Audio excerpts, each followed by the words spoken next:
జై శ్రీరామ్. శ్రీమాత్రే నమ. శ్రీ గురుభ్యో నమ. 2026 సంవత్సరం ఆషాఢ మాసంలో శుక్లపక్ష ఫలితాలు. శుక్లపక్షం అంటే అమావాస్య తర్వాత మొదలుకొని పాడ్యమి నుంచి పౌర్ణమి వరకు ఉన్న ఈ పక్షం అంతా, ఈ 15 రోజులు కూడా శుక్లపక్షంగా వ్యవహరిస్తాము.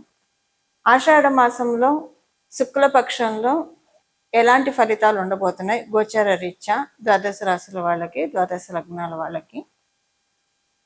గోచారంలో గ్రహ గమనాలు మొదటగా మనం పరిశీలిద్దాం. వృషభ రాశిలో మంగళ సంచారం, మిథున రాశిలో వక్రించిన బుధుని సంచారం. వక్రించిన బుధదేవుడు 22వ తారీఖు వరకు వక్ర గమనంలో ఉండి 23వ తారీఖు నుంచి కూడా ఆయన సవ్యగతిలోకి వస్తారు. రవి 16వ తారీఖు వరకు మిథున రాశిలో సంచారం చేస్తూ 17వ తారీఖు నుంచి మిథున రాశి నుంచి కర్కాటక రాశిలోకి కర్కాటక రాశిలోకి ఆయన ప్రవేశిస్తారు. అక్కడే దక్షిణాయన పుణ్యకాలం కూడా ప్రారంభమవుతుంది. గురుదేవుడు, దేవగురువైన బృహస్పతి కర్కాటక రాశిలో సంచారము. రెండు గ్రహాలు సింహరాశిలో సంచారం. శుక్ర భగవానుడు, కేతుదేవుడు, వీరిద్దరూ కూడా సింహరాశిలో వారి సంచారం. అలాగే రాహుదేవుడు కుంభరాశిలో ఆయన సంచారము. శనేశ్వరుడు మీనరాశిలో సంచారం. ఆఖరుదైన మీనరాశిలో ఆయన సంచారం ఉంది. ఇవి గోచారంలో ఉన్న గ్రహ గమనాలు. ఈ గ్రహ గమనాలను అనుసరించి ఈ సమయంలో ద్వాదశ రాశుల వాళ్ళకి, ద్వాదశ లగ్నాల వాళ్ళకి ఎలాంటి ఫలితాలు ఉంటాయి ఇది మనం చూద్దాము. ఈ పక్షం ఆఖరిలో శనీశ్వరుడు కూడా వక్రగతిలోకి వెళ్తున్నారు. ఇవి గోచార గ్రహ గమనాలు. ఈ గోచార గ్రహ గమనాలను అనుసరించి ఎలాంటి ఫలితాలు ఉంటాయి? ఈ ఫలితాలు అసలు తెలుసుకోవడానికి ముందుగా ఈ పక్షంలో గోచారంలో గ్రహాలు ఎలా స్థితిలో ఉన్నాయి? శుభత్వాన్ని సూచిస్తున్నారా, జాగ్రత్తని సూచిస్తున్నారా? ఇవి మనం ఇప్పుడు మాట్లాడుకుందాం. గోచారంలో బుధ భగవానుడు వక్రించి ఉన్నాడు. ఈ గోచారంలో లాస్ట్లో అంటే ఈ పక్షం ఆఖరిలో ఆయన వక్రగతిలోంచి బుధ భగవానుడు బయటకు వస్తాడు. ఈ పక్షం చివరిలో శనేశ్వరుడు వక్రగతిలోకి వెళ్తున్నాడు. ఇది ఈసారి ఉన్న ప్రత్యేక అంశము. బుధ భగవానుడు వక్రించి ఉండడం, ఆయన స్వక్షేత్ర గతుడై ఉన్నాడు. స్వక్షేత్ర గతుడై ఉండి వక్రగతిలో ఉండడము, అలాగే గురు భగవానుడు ఉచ్చ స్థానంలో ఉండడం, ఇదంతా కూడా స్పెషల్ గ్రహస్థితిగా మనం పరిగణించాలి.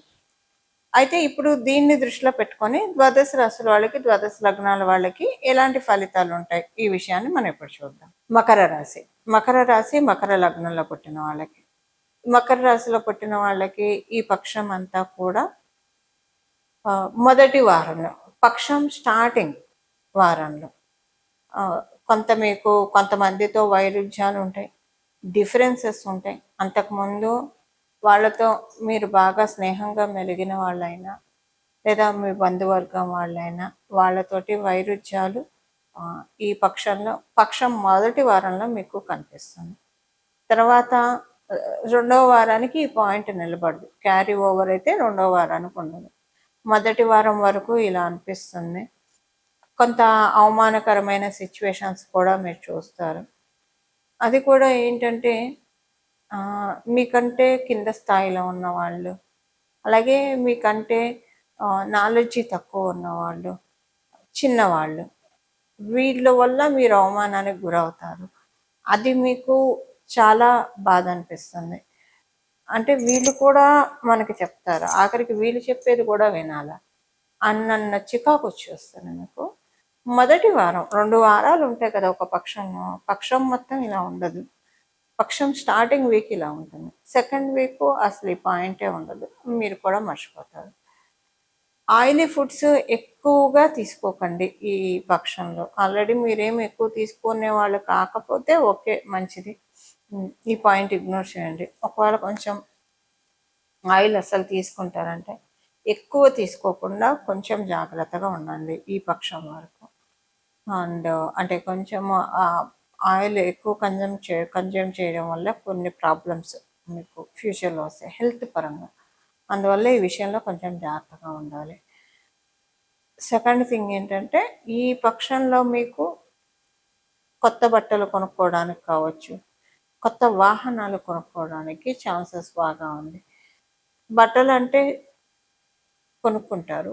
వాహనాలు కొనుక్కునేప్పుడు మీరు 1కి 2 సార్లు చూసుకొని కొనుక్కోండి. అంటే చూసుకొని కొనుక్కోవడం ఎందుకంటే, మీరు కొనుక్కున్న బట్టలు అక్కడ బాగానే అనిపిస్తాయి. ఇంటికి తెచ్చుకొని చూసుకున్నాక కట్టుకున్నాక డ్యామేజ్ పీస్ వచ్చిందని అనిపిస్తుంది, పాతగా అనిపిస్తుంది. అక్కడ బాగానే ఉంటుంది, ఇంటికి వచ్చాక పాతగా అనిపిస్తుంది, డ్యామేజ్ అయ్యి వచ్చినట్టు అనిపిస్తుంది.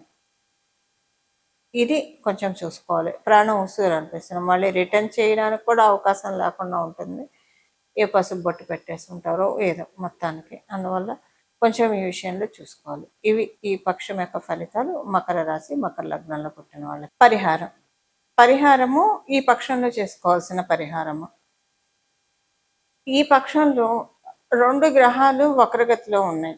అంటే ఒక గ్రహం వక్రగతిలోంచి బయటకు వస్తుంది, ఇంకొక గ్రహం వక్రగతిలోకి వెళ్తుంది. అంటే శనిశ్చరుడు వక్రగతిలోకి వెళ్తున్నాడు, బుధ భగవానుడు వక్రగతి నుంచి బయటకు వస్తున్నాడు. ఈ వక్రగతిలో నుంచి బయటికి రావడం ఇది బెనిఫిట్ అందరికీ. మిథున రాశిలో ఉండి ఆయన వక్రగతిలో నుంచి బయటికి రావడం చాలా మందికి బెనిఫిట్. అయితే శనీశ్వరుడు వక్రగతిలోకి వెళ్ళడం కొంతమందికి ప్లస్ ఉంటుంది, కొంతమందికి మైనస్ ఉంటుంది. ఎవరెవరికి ప్లస్ ఉంటుందంటే, ఇప్పుడు మా ఇప్పుడున్న మనం దీంట్లో చూస్తే కనుక అర్ధాష్టమ శని, ఏలినాటి శని, అలాగే అష్టమ శని ఎవరెవరికైతే జరుగుతుందో వారికి శనీశ్వరుడు వక్రగతి మంచి ఇంపాక్ట్ చూపిస్తుంది. అష్టమ శని ఎవరికి ఉంది? సింహరాశి వాళ్ళకు ఉంది. అర్ధాష్టమ శని ధనుసు రాశి వాళ్ళకు ఉంది. ఏలినాటి శని కుంభరాశికి, మీనరాశికి, మేషరాశికి వీళ్ళకు ఉంది. వీళ్ళందరికీ కూడా ఒక రిలీవింగ్ ఫ్యాక్టర్ శనీశ్వరుడు వక్రగతిలోకి వెళ్ళడం. ఇన్నాళ్ళు అష్టమ శని వల్ల పడ్డ బాధలు కావచ్చు, అర్ధాష్టమ శని వల్ల పడ్డ ఇబ్బందులు కావచ్చు, ఏలినాటి శని వల్ల చూసిన ఉత్కృష్టమైన పరిస్థితులు కావచ్చు, వీటిలోంచి కొంత రిలీవింగ్ ఫ్యాక్టర్ ఉంటుంది. ఈ ఏలినాటి శని ప్రభావం కుంభరాశి వాళ్ళకి అంతగా ఉండదు. మకర కుంభరాశి వాళ్ళకి ఏలినాటి శని మేలే చేస్తుంది, చెరుపు చేయదు. అసలు వాస్తవంగా మాట్లాడుకోవాలంటే ఏలినాటి శనిలో అందరికీ ఏదో ఒక మంచి చేసి వెళ్తాడు. ప్రతి రాశి వాళ్ళకి ఏదో ఒక మంచి చేస్తాడు ఆయన. లాస్ట్లో చేస్తాడు మంచి, మధ్యలో అయినా చేస్తాడు, ఖచ్చితంగా ఒక మంచి చేస్తాడు. అయితే మకర కుంభరాశి వాళ్ళకి ఒక స్పెషల్ ప్రివిలేజ్, ఏలినాటి శని మంచి ఫలితాన్ని ఇస్తుంది. అందువల్ల కుంభరాశి వాళ్ళకి అంత పెద్ద ఇబ్బందులు అయితే ఏం లేదు ఏలినాటి శనిలో. అలాగని కొంచెం చిన్న చిన్న ఇష్యూస్ అయితే ఉన్నాయి అంతవరకే. ఇప్పుడు వీటిలోంచి అర్ధాష్టమ శని, అష్టమ శని, ఏలినాటి శనిలో ఉన్న వాళ్ళకి కొంత ఊరట ఉంటుంది. ఆయన వక్రగతిలో వెళ్ళడం వల్ల, శనీశ్వరుడు వక్రగతిలోకి వెళ్ళడం వల్ల ఊరట ఉంటుంది.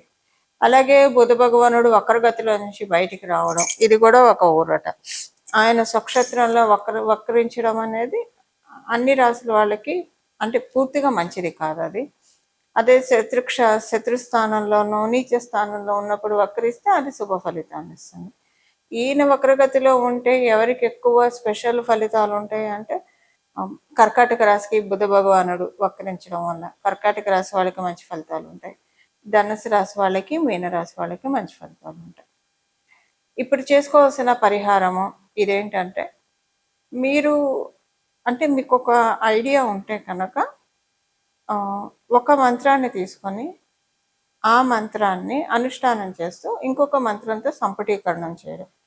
ఈ ప్రాసెస్ అందరికీ ఐడియా ఉండదు, కొంత కష్టసాధ్యం అవుతుంది. సో దాని బదులు సులువుగా ఉండేది ఒక నామం చెప్తాను, ఈ నామాన్ని జపించండి. ఈ పక్షం ఈ నామాన్ని జపించడం వల్ల చక్కటి మంచి ఫలితాలు వస్తాయి. అమ్మవారిని, అయ్యవారిని ఇద్దరిని కలిపి ఆరాధించాలి. ఇద్దరిని కలిపి నామజపం చేయాలి. ఇద్దరిని కలిపి నామజపం చేయాలి. అది పరమశివుడికి, పార్వతికి పరమశివుడికి సంబంధించింది ఒకటి, అలాగే లక్ష్మీ అమ్మవారికి, నారాయణుడికి సంబంధించింది తెలుసుకున్నాం. నమశివాయైచ నమశివాయ, నమశివాయైచ నమశివాయ, నమశివాయైచ నమశివాయ ఇలా జపిస్తే దుర్గా భవానీ శంకర్లను ఏకకాలంలో ధ్యానించినట్లు. లేదా నమో భగవతే దుర్గా భవానీ శంకరాయ, నమో భగవతే దుర్గా భవానీ శంకరాయ, నమో భగవతే దుర్గా భవానీ శంకరాయ, ఇదైనా స్మరించవచ్చు. అలాగే నమో భగవతే రమా సత్యదేవాయ, నమో భగవతే రమా సత్యదేవాయ, నమో భగవతే రమా సత్యదేవాయ, ఇలాగన్నా చెప్పచ్చు. నమో భగవతే శ్రీ సత్యదేవాయ, నమో భగవతే శ్రీ సత్యదేవాయ, నమో భగవతే శ్రీ సత్యదేవాయ అన్న స్మరించవచ్చు. శ్రీనివాస శ్రీనివాస శ్రీనివాస గోవింద శ్రీనివాస గోవింద శ్రీనివాస గోవింద అన్న స్మరించవచ్చు. ఏదైనా మీరు పట్టుకోండి, ఈ నామాన్ని ఈ పక్షం జపించండి. మనసులో మీరు ఇవి నామాలే కాబట్టి ఎప్పుడు దీనికే నియమ నిబంధనలు అంటే ఏమీ ఉండవు. మీరు ఎప్పుడు కూడా సర్వకాల సర్వావస్థల్లో ఈ నామాన్ని జపించుకోవచ్చు.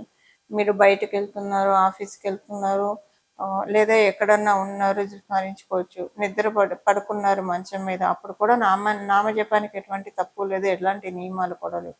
భోజనం చేస్తున్నారు, భోజనం చేస్తూ స్మరించుకోవచ్చు. అసలు భోజనం కాలంలో భగవన్ నామస్మరణ చేస్తూనే భోజనం చేయాలి. సో వంట చేస్తున్నా, ఏ పని చేస్తున్నా సరే భగవన్ నామస్మరణ చేసుకుంటూ చేస్తే కనుక ఈ పక్షం అంతా కూడా దైవబలం చక్కగా ఉన్న పక్షము. అనుకూలమైన పరిస్థితులు ద్వాదశ రాశుల వాళ్ళే, ద్వాదశ లగ్నాల వాళ్ళకి చూడడానికి అవకాశం కలిగిస్తుంది ఈ పక్షంలో ఉన్న ఫలితాలు ఈ నామజపం ద్వారా. ఇలా మనం అందరం కూడా భగవంతుడి కృపకి, లక్ష్మీనారాయణ కృపకి, దుర్గా భవానీ శంకర్ల కృపకి పాత్రలం కావాలని చెప్పి మనందరి తరఫున మనస్ఫూర్తిగా వేడుకుంటూ మంగళం. నమో భగవతే వాసుదేవాయ.